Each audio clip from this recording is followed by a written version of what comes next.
Welcome to Home Education Matters, the weekly podcast supporting you on your home education journey.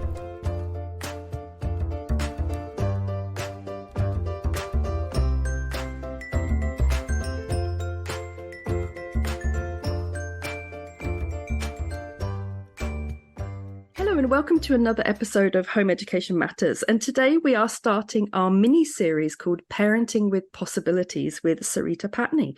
And I'm very excited to have Sareeta with us for this mini-series where we're going to be talking about all things parenting, but also specifically with a look at home education parenting and some of the unique challenges and opportunities of parenting when you home educate. So first of all, Sareeta, thank you so much for joining us for this mini-series. And would you like to tell our listeners a little bit about yourself and your home education journey? Thank you, Eleanor, for having me here and for saying yes to this mini-series. I'm excited to see what we unfold. I started home educating my two girls about 5.5 years ago, and it really was by accident. I never planned to do it, but we'd moved to a new area and for a Steiner school which closed down, and so then our only other option really felt like home education, and we thought we'd experiment and try it out for a term to see how it goes. And I don't know how many terms later, but we're still here, still going with it. And really what I've found through the journey is that it's been a real process for my own self-discovery and unfolding, and really letting go of a lot of the things that I thought learning and education were. I went through what most probably many of our listeners have been through too, is the usual school route: primary school, secondary school, GCSEs, A-levels, university, and then into a job.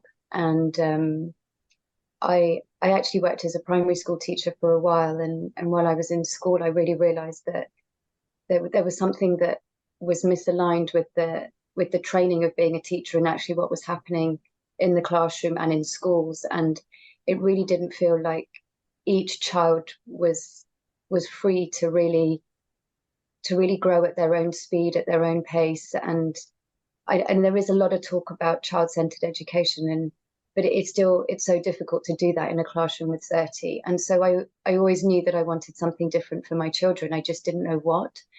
And that's what led us to Steiner, because it offered something that seemed different and more unique. And at the time when my daughter was there for a short time, it really did feel like a really beautiful setting and all of that. And I only really realized how structured even that was as we came away and as we went further and further with the home education, and really saw how each of our children was so different and learned things in different ways and in different times, and didn't really follow a routine. It wasn't so, they weren't always hungry at the same time, or they weren't always waking up every day at the same time. And it was all these little tweaks that I started to notice, that even between the two of them, they had such different needs, and it doesn't really follow a timetable. And so a big part of our early years was just was letting the day unfold as it needed to, so to speak. And it was quite simple. It was really a lot about just being together, connecting, spending time outside in nature, and spending time with friends, and really having some social connections. And it was really simple. And I remember feeling really scared because, in school they would be doing writing or reading or some maths, or, just all the things that you do in a structured day at a school. And suddenly we were not doing any of those things. And yeah, it really did feel like free falling. And I noticed a lot of the time I was wanting my children to do things and really kind of pushing them or forcing them into groups or club classes, or even doing structured activities together, because I felt like we needed to. And this process of home education, this journey that we've been on, is when I would face their resistance and go into this cycle of frustration, it was,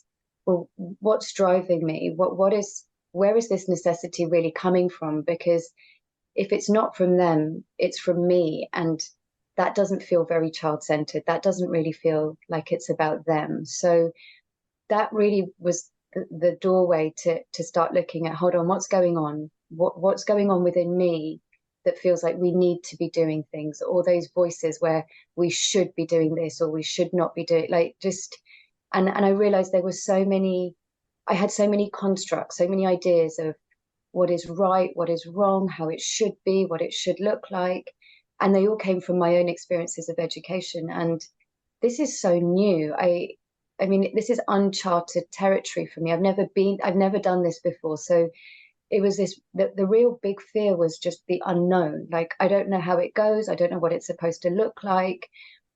And I was really looking for, I remember now actually, I was really looking for experienced home educators. And whenever I found one, I was just full of questions and how does it look for you and how do you do it? And every conversation I had was different. And so there I was, again, I was looking for someone who would give me this structure and then I could base my way of doing it on them. And when I spoke to everyone and it was so different, I realized there's not one way. And that also felt really scary because I really thought I could leave a structured system and find another structure within an unstructured system, if that makes sense. Like, it was just this, it was so scary to let go of structure, to let go of a method, to let go of a way of how it has to be. And there was just, yeah, so much that came up. And I had, and there was two ways to go. There was either just go back to the system or stay in this place of unfolding and not knowing and exploration. And with that, if I wanted to stay in that place of discovery, which is really what I do want, and I still want now, and I wanted back then I had to really do the work on myself to get more clarity, to be more aware of where am I stopping this from happening and why, where is that coming from? So yeah, that's really where how it all started for us, and then how the journey has evolved in less of a journey about my children's education and more of a journey about myself and my own discovery of what's going on in my own inner world and how that is affecting my children and how they're learning and how I'm supporting them in what they want to do. And yeah, it's an ongoing process. And it's interesting that the mini series is called Parenting with Possibilities, because it's clear that for you, home education has enabled your children to have new possibilities about how they learn, but also you as a parent, it's given you possibilities about how you parent. And one thing that comes through very clearly is that with these possibilities, you have choice. And once you have choice, you have multiple options. And when you have multiple options, then there comes inevitable fear, because we're so used to there being one route. And like you said, you left a structured system and we're very much hoping there would just be another route that you could choose, and that would be the one route. And we have people who come on, new home educators who come on the Facebook groups, and they say, like, I don't know what I should do. I don't know how I should start. Does anyone have any advice? And so many of us kind of like old time home educators, we kind of say, there really isn't one way of doing it. And I always think when I say it, it must be so unhelpful to actually hear that. But it's the only true answer, because like you say, that for every home educator you meet, there's another way of home educating. Nobody does it the same. But with that, there is an inherent fear. With possibility, there is inherent fear, isn't there? And I think that's one thing that we'll be talking about in our mini series, is not just about the possibilities, the educational possibilities of home educating, but also the parental possibilities that are open to you once you step out of that kind of mainstream environment. Yes, there's and even when you're saying that, like, I can feel the fear in my body already, because it's exactly that. It's just when you have so many options, it becomes it's well, it can almost send you into overwhelm. Like there's just too much to choose from. And I remember that being a big thing for me actually, was just, gosh, so many feelings, like the feeling of overwhelm and not having any space for myself. So just and this strong need to be everything to my children. That was a really big one for me. So I put so much pressure on myself to be the teacher and the mother and the parent, and then also the cook and the cleaner and the tidy upper, and just and yeah, be the educator. So like really taking on all of these roles. And it's again, it's been like a process of stepping back, and actually some of it has been also about mapping out, like, what does it, what is it that I want to create from home education?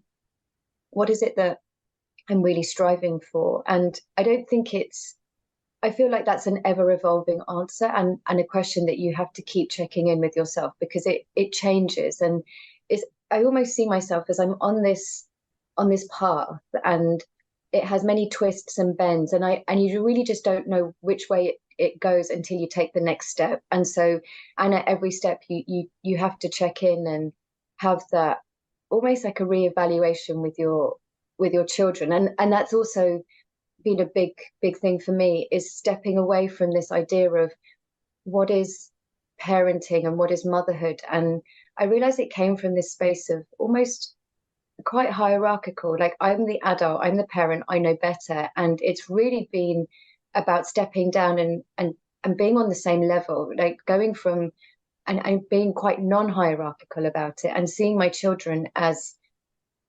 equals, as people who have their own desires, their own interests, their own knowing. And sometimes they seem to have more knowing and more clarity than I do, if I'm completely honest. Like they have the ability to be, just really, really clear. Like, yes, I do want to do this, or no, I don't. Well, for me, sometimes, oh, for example, let's say we've arranged a play date to see somebody, and we're tired, and in my head I will have all these stories of, oh, but we can't let people down, they might be upset. And for them it's very clear, we don't want to go today. And that's just it. And it really is it. And they're almost teaching me how to really come back to the small now, to the real present moment, and really teaching me how to check in with myself and be okay with that, without all the stories that as adults we seem to create. And so, yes, the managing of possibilities and the overwhelm, coming back to that, for me, a big part of that has been to use the feelings, which is something that I wanted to talk about today, which was how our feelings are almost like a compass. They're our guide. And so often we have this story that we have good feelings and bad feelings, and we're always striving to be happy. And if we're any of the other feelings, then they're not good. And what I'm now discovering, for example, like this example that I just gave with my kids having this clear yes or no, and if that was, on the old map of feelings, so to speak, there would be this fear of upsetting somebody, or and and but ultimately there's also this, sometimes there can be this anger, like, oh, I have to go and I don't really want to go. And there's, our feelings are always giving us feedback, they're always talking to us. And it's really about getting more clarity of how they're not good or bad, they're giving us information, and how can we connect with that.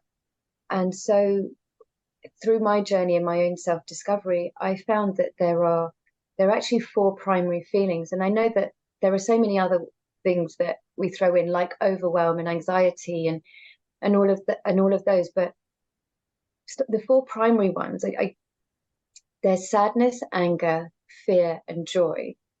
And many other feelings that we have that are in, like the other ones, like anxiety or overwhelm or depression, are usually mixed. They're mixed they're a mixture of these pure four feelings that we have. And by going through simple processes like unmixing them and just saying, if you're feeling depression, for example, or overwhelm, and separating them out and saying, okay, in this overwhelm, the biggest feeling that I feel right now is fear because, and just getting clarity of what the feelings are and why can sometimes help to, and not sometimes actually, they help to alleviate the feeling of overwhelm quite quickly and quite instantly. And then the minute you have unmixed them, you have so much more clarity about where you are. And from there, it's much easier to then know where to take your next step. Like, what is it that I really want right now? And it's like I mentioned earlier, it's really about bringing ourselves back into that small now. And I found that this is also a really useful tool of to use with my children is really getting them to connect with their feelings. And I've used it in different ways with them. So a really good sentence to use is, I feel sad, angry, glad, or scared because, and then you let them finish the sentence. And what that does is that really takes them out of their head and brings them back down into their feelings. Because when we use a why question, we quite often go into our head. It sends us right into our mind. And actually, when we come back down into the experience, we become present with what's going on with us. And it also allows us to be in the experience rather than not in the present moment, rather than being in our head and thinking about it. It really brings us back to what is going on for us right now. And so using that sentence has been really powerful for me, and using it with my children as an invitation for them to share. And what I found is that it's also improved the connection between us, because I always share first. I always say, this is what I'm feeling, and then give them the space to share, because it also shows them that we're, like I talked about earlier, that non-hierarchical, like we're equal, and I'm meeting you where you are. Like I also have feelings, and we do. As adults, we have them too. It's not just children that have big feelings. We as adults have just got really good at numbing them and suppressing them and hiding them. And actually what I realized a lot through my journey is that these strategies that I have for numbing, hiding, holding my feelings in are actually not helping, and have been creating a lot of disconnection for me. And by now talking about my feelings more in a healthy way is really helping to create a deeper connection between me and my children, me and my partner, me and friends, me and family. So it really, the effects of it can be wide. And also when you share it, it also opens up the opportunity and a door for somebody else to share back with you. And it's been really beautiful to see the connections that can happen as a result of that. I think a lot of parents listening might feel that part of your role as a parent is almost to gatekeep your feelings so that your children feel safe, and they don't see their mother being overwhelmed by emotions, or they don't get exposed to a parent that it seems to have sort of like lots and lots of different emotions, lots of big emotions. So I think a lot of parents, they might think, well, should we be sort of showing all our feelings to our children? Because isn't that slightly destabilizing for them? Yes, and I really hear that, because that was me for a long time, and really trying to, how do I say it, to be what I thought was the perfect mum. And I tried to hold it all together, and I did a lot of my processing and healing work behind closed doors in secret when the girls were asleep. Did a lot of that work then in those spaces. And this is really not about, I don't think this is also about being angry at somebody either. Like, this is really about taking responsibility for how you're feeling, and just sharing it, and just and allowing children to see that feelings do exist. But for me, the way it happened is I went through this trying to hide it, and then a year and a half, or a year and 3 or 4 months ago, my mum died, and a lot of the feelings that I thought I processed and put away suddenly came back, but they came back much stronger and much bigger. And it and all the old tools that I was using were not working anymore. And I realized that there was something that was misaligned for me. There's something wasn't working because, no matter how much I tried to get rid of or to process and to heal my anger was still there. And the same with the fear, and the same with the sadness. And these are the three feelings that are usually the bad or the wrong ones that we don't want to bring into a space because they're so uncomfortable. And then I discovered a space called a rage club, and I didn't know what it was, but it called to me. And I mean, the word rage club, I just thought, what could that be? Because maybe that's what I need, because nothing else is working right now. So I just went with really a very open heart and an open mind, and really not expecting much. I just thought, I didn't know what to think, but I went because I needed something. And it was really the beginning of this feelings work for me in a very different way, because I suddenly realized that my anger was still my energy. It was still a part of me. And it has the potential to be destructive and to create exactly what you're saying, like, and to create fear in other people. And I can see how I have done that in the past. And it was, for me, there was this cycle as a mother of, I would have like an angry outburst, and it would be destructive and explosive, a bit like a volcano. And then I would go into this feeling of guilt and shame for being this way. And then I would, I guess, go into that pattern of suppressing, holding it in until the next explosion happened. And it was this cycle that was happening again and again. And going into this space, I realized that there is this one way that anger can show up in your life. But I suddenly got exposed to another way of how consciously connecting with my anger can also allow me to create, and is also the part of me that is driven and is passionate and cares and wants to make a difference and wants to create change in the world. And it was almost like I could see both parts of this in me, but the destructiveness was getting in the way of the creating. And so and I wasn't creating the life that I wanted for myself and my kids. It felt like the feelings were creating so much destruction that it wasn't working.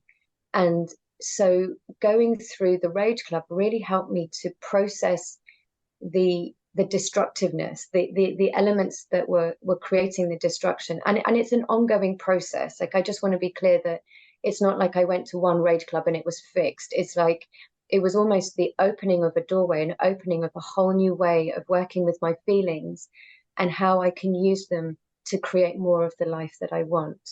So is the distinction there that it's okay to show emotions in front of your children if you're also showing them a way of managing, in air quotes, your emotions by giving them a healthy direction? So if you're feeling anger, you allow yourself to use anger to fuel your creativity, for example. If you're feeling fear, you allow fear to help you understand your boundaries, for example. So is that what you mean by allowing yourself to feel the emotions in front of your children, because you're kind of also showing them how to handle their emotions? If I suppress, and I hold it in and I don't communicate what I'm feeling, what I find is I get like this bottleneck, and it's like a build up, and the pressure builds up, and then that's what creates the explosion. But actually, if someone's left their shoes in the middle of the room and it's really annoying me, and I can just say, I feel angry because those shoes have been left in the middle of the room, and I can say it when I see it in that really healthy way. And I've said it, and I'm not expecting you to do anything about it, but I have just said how I feel. Like, I've just allowed myself to own my feelings in that moment. Then what I'm noticing for myself is it's avoiding this buildup of this bottleneck where I'm holding it in, holding it in, holding it in. And then it will be a really tiny little thing where somebody asks me to pass them a glass, and I don't want a glass, like, just, I don't have time or whatever. It avoids those sorts of explosions, because I'm saying, I feel angry that you've left the shoes in the middle of the room, and I open a space, and what I will then say to my daughter is, how do you feel about that? How do you feel about hearing what I just said? And then there's a space for her to respond to that. I feel angry because you expect me to move them, or I feel sad, or I feel scared, like whatever's coming back, whatever's coming up for her. But just having this space for real authentic communication, rather than having an explosion. And really, even I don't know the reason of what I'm really angry about, because it's been so many things that I've built up over time. And what I also noticed then is that when I'm connecting with my feelings at that low level, I can also use my anger to say, and it could even be that I don't even say, I'm angry because you left your shoes there. I could just say that you've left your shoes in the middle of the room. Will you move them? And just use it as a question. And it's a question. Will you move them? And she can say yes or no. And I've used and that's using your conscious anger to create something that you want. Like, I want these shoes moved. And then if she doesn't do it, I can then again use my conscious anger and say, I do it now. I choose to move them because I don't want them there. But it's it's about changing the way we have these conversations, and how we're interacting. Did I answer the question? Yeah, and I think what you say really resonates with me, because I very rarely lose my temper with my children now. Like, very, very rare. They're teenagers. I mean, I've learned that there's no point. It's just not helpful. But partly that was because I think I was not doing it right. Just like you say, when I think back to the times when I lost my temper, it was always a build-up and then an explosion. And what invariably happened, if I think back to a classic example, which would be me and my daughter doing maths lessons together, which was always a touch point, what would happen is I would sit there repeating to myself, don't say anything, be very patient, be patient, let it go, it's okay, like trying to suppress. And then invariably, after about 40 minutes of this, I'd throw a book across the room, and it would all come out in that one moment, like, forget it, we're not doing it, throw a book, a massive explosion of anger. Now, I think what you're suggesting, which is really helpful, is that what I needed to do, instead of like these mantras like be patient, don't lose your temper, actually what I needed to do was identify what I was feeling, allow myself to feel it, and express it in a sort of a way that would be helpful. Something along the lines of, I'm really struggling with this at the moment and I'm finding it quite difficult. How are you feeling about the lesson? Something like that, right? And I think actually that there's no doubt that if I'd have done that, I probably wouldn't have got to the point where I was throwing a book around the room. Yes. And I think, I mean, thank you for sharing that, because it's it it's so easy to fall into that, because I think, and that comes from society and how we've been conditioned, that our feelings are just not okay. And it's not okay to talk about your feelings. It's not okay to have your feelings. And this kind of links back to what I was saying at the beginning of how this process has been for me, because what I realized is that my feelings were not all right. My mum and my dad, my feelings were not welcome. If I was sad, if I was angry, if I was scared, it was, don't be sad or don't be angry. And especially as a girl, girls don't get angry. It was, I heard that a lot. And if I was scared, it was, overcome your fear, and you just put your fear to the side and you do it anyway. And actually, well, what if my fear has intelligence? Like you said, like, my fear is telling me I'm not safe right now. I need to put a boundary, or I need to leave this space. And it's exactly that. It's about how that there is information in those feelings, but we've been so conditioned to turn them off, and then it really shuts us off from having a different way of relating to other people and to our children. And I think many of the people who are on this path of home education want something different. They do want to do it differently. They want a different way of relating, a different way for their children, because something didn't go right for us. And we, yeah, and I think that's it. And you don't always know what that is until you discover something new. That's how it worked for me, that I was looking for something different. I didn't really know what it was, and every time I'm surprised by what I discover. I didn't just, I also didn't think we would be unschooling, but that's how it's unfolded, and and the freedom that that allows. And yeah, that. So remind our listeners again of that phrase that you use with your children, which was something like, I am glad, Oh yeah, mad. What was it? I feel, and it's actually a good way to remember it. I feel mad, sad, glad, or scared because, and really just using that sentence and going first. So you can say, I feel sad because, and whatever it may be, and then use that prompt for your children. What are you feeling right now? And the way I would do it is I would ask my child, what are you feeling? And they might say, and I will say the feeling: sad, angry, scared, or happy, which of the four. And once they've named one of them, I'll then put it into the sentence. So you feel sad because, and let them finish the sentence. So What if they really, struggle to know why they're feeling that? Because sometimes children, I've found, and actually adults as well, but children particularly, I think, can find themselves feeling something. And when you say, "Oh, why are you feeling that?" they don't really know, or maybe they. I actually genuinely get the impression they don't really know what's beneath the feeling.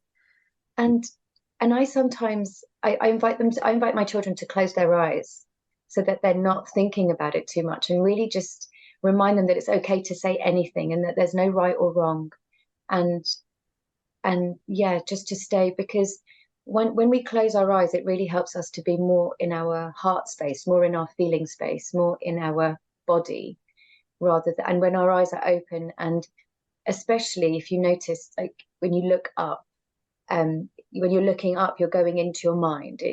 And we're so, and again, school has trained us to do that, to be in our minds, to be in our thinking, to be in the having to know it all rather than feel it all. And so this is like almost like a retraining. And so yes, it can be hard at the beginning, and that's okay. And sometimes it's okay just to name the feeling. And if you don't know why the first few times, that's fine.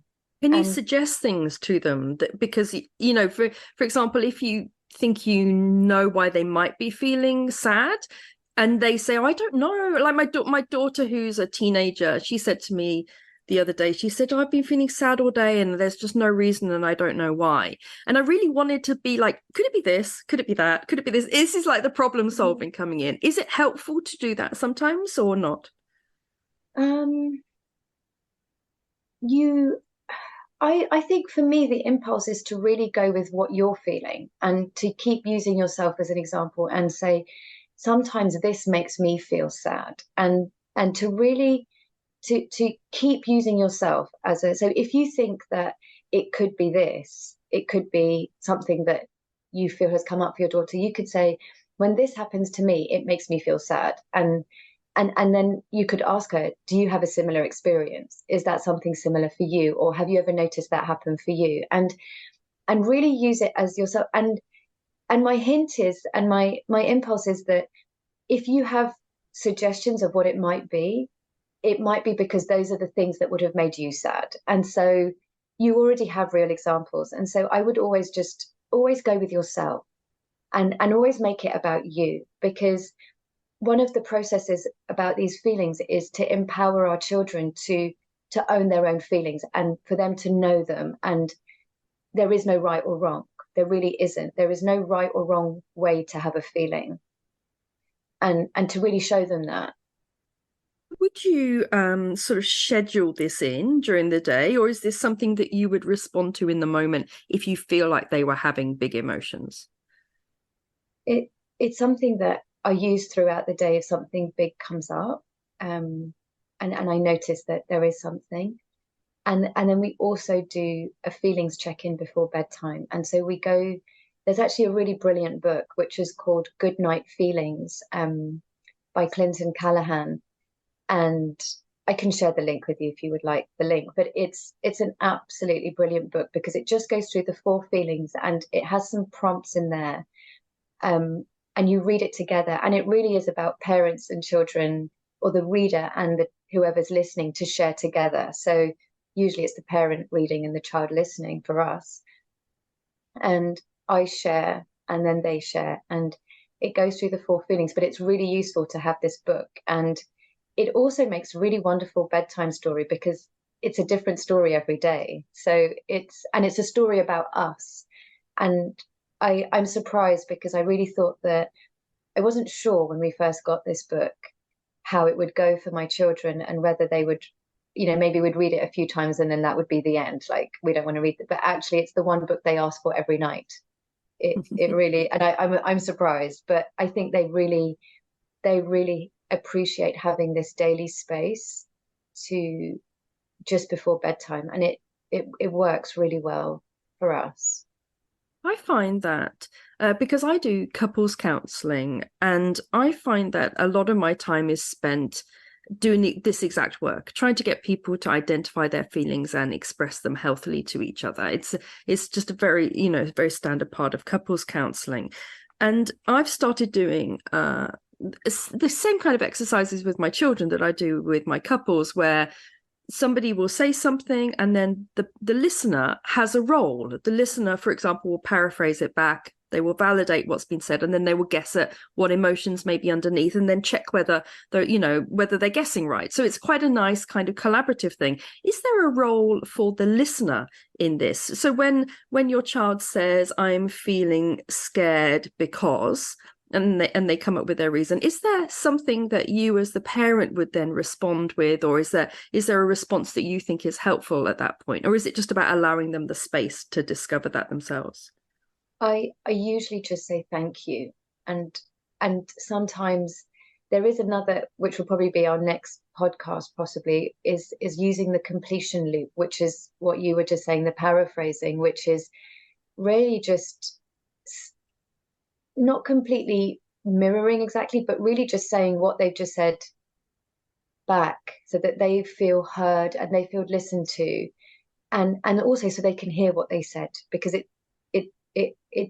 it creates something within you when you hear what you've said. It really kind of makes it land in a different way. And yeah, a big part of it is just to and that's a big skill, I think, as well, for me, that I've discovered is becoming a listener. Like, what is it to be a listener and to really listen to my children, and giving them that space and making them feel heard.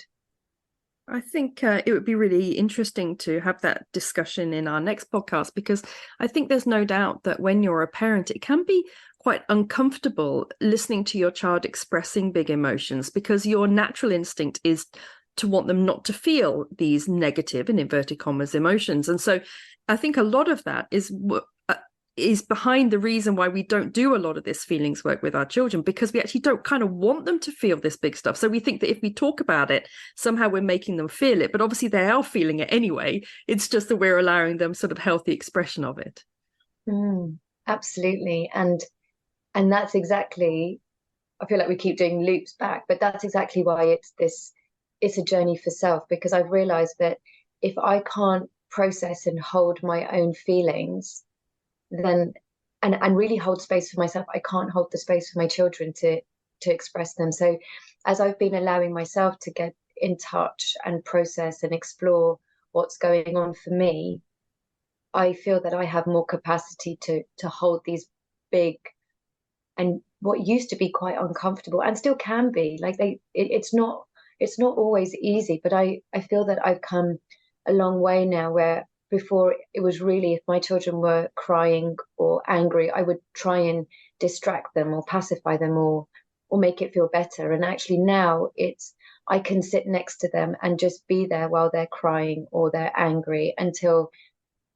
And I remember reading an article many years ago, I can't remember who it was by, but she used this analogy of allowing the train to go through the tunnel. And I can allow that to happen a lot more. I notice myself doing it a lot more than I used to be able to, and how that is also teaching my children how to be with their feelings, and also allowing them the space to know that their feelings are welcome, that they don't have to hide them and put them away, and they're not dangerous. And it doesn't mean that when you have a big feeling that you're left alone abandoned, because that was a big one for me. If I have big feelings, then I'll be alone, and that it's not true.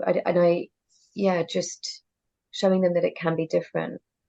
From a practical perspective, sometimes I find it quite difficult, especially when the children were younger, if they were if they were very sad, they were crying, something like that, I would sort of give them a big hug, and then naturally words like "it's okay," "it'll be okay" would just come out, because that's just what I heard as a child, and it just feels a very instinctive response. So are there phrases that you think are more helpful in those kind of scenarios where you're with your child and allowing them, as you say, to go through this tunnel of emotion?